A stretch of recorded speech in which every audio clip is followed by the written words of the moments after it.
హైదరాబాద్ లో కన్సల్టేషన్ మరియు 3500 రూపాయల colour Doppler test Avis hospitals లో ఉచితంగా పొందండి.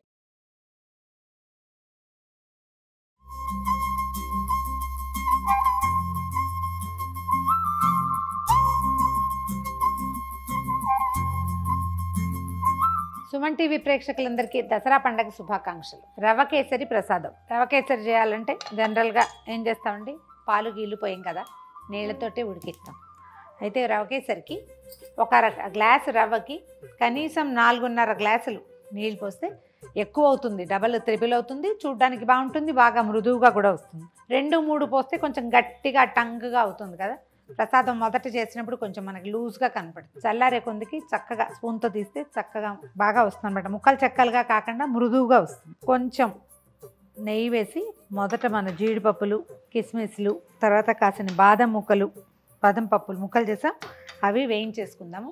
రవ్వ బాగా వేయించి తర్వాత నీళ్ళు పోసుకోవాలి. అయితే మనకు ఏం చేయాలంటే, మనం ఎంత రవ్వ చేయదలుచుకున్నామో దానికి ఒక 4.5 గ్లాసుల వేడి నీళ్ళు పక్కన సిద్ధంగా ఉంచుకుంటే రవ్వ కేసరి స్పీడ్గా అవుతుంది, ఎక్కువ టైం పట్టదు, ఆ ఉండలు గచ్చకాయలు కాకుండా చక్కగా వస్తుంది. స్టవ్ సిమ్లో పెట్టి వేడి నీళ్ళు పెట్టేద్దాం. కిస్మిస్లు, తర్వాత జీడిపప్పు, ఆ తర్వాత బాదం పప్పు ముక్కలు సన్నటి చీలికలు చేశాను, వీటిని వేయించేద్దాం.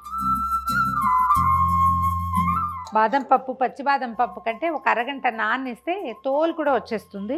నేను కొంచెం అప్పటికప్పుడు కట్ చేసేసరికల్లా మనకి బాదం పప్పు ఎక్కువ కనిపిస్తుంది కదా. వేగిన పప్పులు తీసేద్దాము. కాస్త పప్పులు నలకలున్నా ఏం పర్వాలేదండి, హల్వాలో కలిసిపోతాయి. ఇంకా కొంచెం నెయ్యి వేద్దాము. ఇక మళ్ళీ వేయమన్నమాట. కప్పు కాకపోయినా కనీసం అరకప్పు అయినా నెయ్యి వేస్తేనే బాగుంటుందండి. ఈ రవ్వని ఇందులో పోసేద్దాం. నేను ఇంకో పని ఏం చేశానంటే, ఈ రవ్వ కేసర్లు వేసుకోవడానికి కుంకుమ పువ్వుని పాలల్లో వేసి పెట్టాను. ఎంత ఎక్కువసేపు నానితే రంగు అంత బాగా వస్తుంది, రుచి కూడా బాగుంటుంది. ఆ నీళ్లు కాగే లోపల రవ్వని కమ్మని వాసన వచ్చేదాకా దోరగా మీడియం ఫ్లేమ్లో, సిమ్లో కూడా కొంచెం తక్కువ మంటుంటే బాగుంటుంది.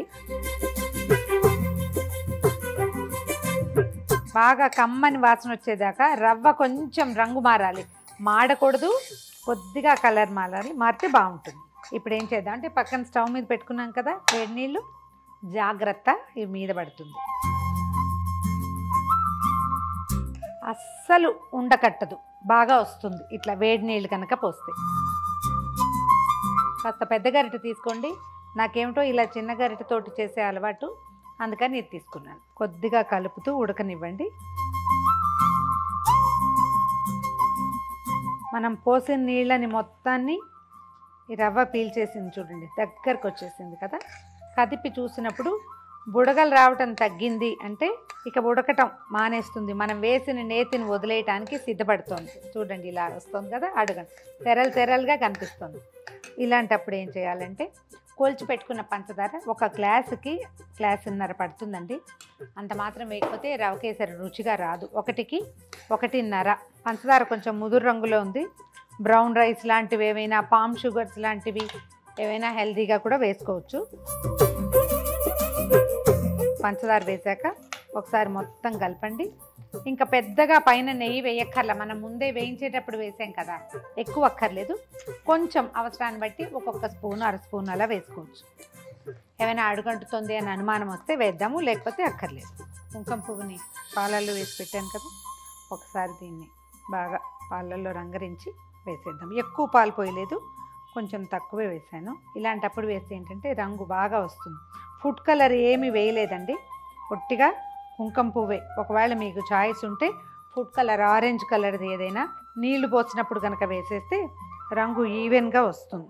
నాకు ఇంత మాత్రం కలరే ఇష్టం. ఇది మనం ఒక 2-3 గంటలు నాననిస్తే ఇట్లా రిచ్ కలర్ వస్తుంది. మనం మొదలు పెట్టంగానే పాలలో వేసామనుకోండి లేత రంగు వస్తుంది. కొంచెం సమయం ఎక్కువ తీసుకుంటే కలర్ రిచ్గా వస్తుంది అన్నమాట. ఎంత రిచ్ కలర్ వచ్చిందో చూడండి.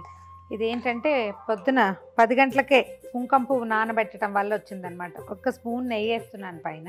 పంచదార పాకం వచ్చేసింది. మన కింద చూడండి, ఇందాక ఎట్లా మనం నీళ్ళు పోసి నీళ్ళతో ఉడికినప్పుడు ఎట్లా వచ్చిందో సేమ్ అదే మెథడ్. మనం దీన్ని తీస్తుంటే అడుగున అది తెర వదులుతుందా లేదా అనేది చూడాలి. చూస్తే తీసేస్తే సరిపోతుంది. ఇంకా ఇది కాసేపే మనకి ఇలాంటి కన్సిస్టెన్సీలో ఇలా ఏమంటారు వేసినప్పుడు ఇలా ముక్కగా తెగి పడుతుంటే ఇది కరెక్ట్ కన్సిస్టెన్సీ. ఈ సమయంలో తీసేసేయచ్చు. ఇప్పుడు ఏం చేద్దామంటే అడుగు అంటుతుందేమో ఒకసారి చూసుకోండి.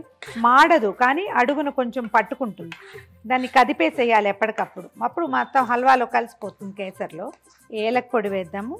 పంచదార వేసి గ్రైండ్ చేసి పెట్టాం దీన్ని, అందుకని తెల్లగా కనపడుతుంది. మీకు ఒకవేళ చాయిస్ ఉంటే మన వెనిలా ఎసెన్స్ కూడా వేసుకోవచ్చండి. లేదా ఈ పైనాపిల్ ఫ్రూట్ ఎసెన్స్లు దొరుకుతాయి, పైనాపిల్ ఎసెన్స్ అలాంటివి వేసినా కూడా నైవేద్యానికి ఏం తప్పలేదు, వేయచ్చు, పర్వాలా. గుమగుమలాడేలాగా చేయటమే కదా మన ఉద్దేశం. ఇందాక వేయించి పెట్టుకున్న బాదం పప్పు, జీడిపప్పు, తర్వాత కిస్మిస్లని ఇందులో వేసేద్దాం. స్టవ్ ఆపేసేయచ్చు. మనం ఇది తీస్తుంటే అది తేలిగ్గా సర్దుకోవాలన్నమాట. ఈ కన్సిస్టెన్సీలో దించేసేయచ్చు. ఏదైనా ఒక బౌల్లో కొంచెం నెయ్యి వేసి అందులో ఇది వేస్తే అడుగు అంటుకోకుండా ఉంటుంది. ఈ గిన్నె వేడి వల్ల ఇది అడుగు అంటుకోకుండా అవుతుంది అన్నమాట.